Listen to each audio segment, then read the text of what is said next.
அனைவருக்கும் வணக்கம்.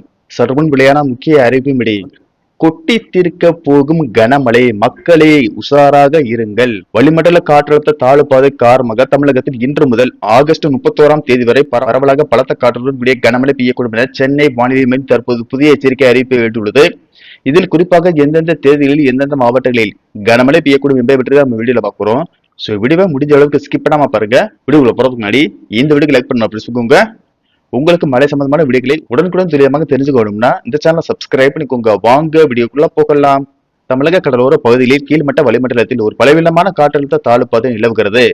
இதன் காரணமாக தமிழ்நாட்டில் இன்று நீலகிரி, தேனி மாவட்டங்கள் மற்றும் கோயம்புத்தூர் மாவட்ட மலைப்பகுதிகளில் ஒரு இடங்களில் இடி மின்னல் மற்றும் பலத்த காற்றுடன் கூடிய கனமழை பெய்யக்கூடும். ஏனைய மேற்கு தொடர்ச்சி மலை மாவட்டங்கள் சென்னை, திருவள்ளூர், செங்கல்பட்டு, காஞ்சிபுரம், ராணிப்பேட்டை மாவட்டங்களில் ஒரு சில இடங்களிலும் இடி மின்னல் மற்றும் பலத்த காற்றுடன் கூடிய மிதமான மழை பெய்யக்கூடும்.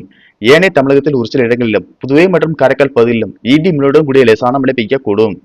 26ஆம் தேதி மேற்கு தொடர்ச்சி மலை மாவட்டங்களில் ஒரு இடங்களில் இடி மின்னல் மற்றும் பலத்த காற்றுடன் கூடிய மிதமான மழை பெய்யக்கூடும் என்றும், மதுரை, சிவகங்கை, ராமநாதபுரம் மாவட்டங்களில் ஒரு இடங்களில் இடி மின்னல் மற்றும் பலத்த காற்றுடன் கூடிய லேசானது முதல் மிதமான மழை பெய்யக்கூடும். ஏனைய தமிழகத்தில் ஒரு இடங்களிலும் புதுவை மற்றும் காரைக்கால் பகுதியிலும் இடி மின்னலுடன் கூடிய லேசான மழை பெய்யக்கூடும்.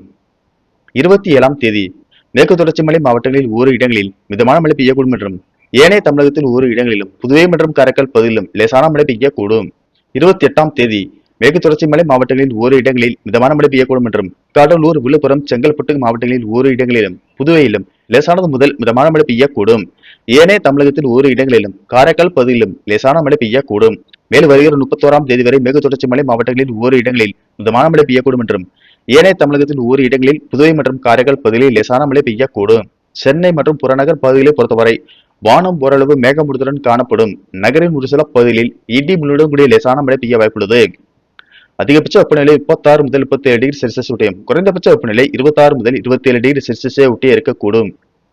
மீனவர்களுக்கான எச்சரிக்கையின்படி இன்று முதல் 28ஆம் தேதி வரை மன்னார் வளைகுடா, தமிழக கடலோர பகுதியில் மற்றும் அதனை ஒட்டிய குமரிக்கடல் பகுதியில் சூறாவளி காற்று மணிக்கு 45 முதல் 55 கிலோமீட்டர் வேகத்திலும் இடையிடையே 65 கிலோமீட்டர் வேகத்தில் வீசக்கூடும் என்பதால் மீனவர்கள் அந்த பகுதிகளுக்கு செல்ல வேண்டாம் என்று அறிவுறுத்தப்படுகிறார்கள்.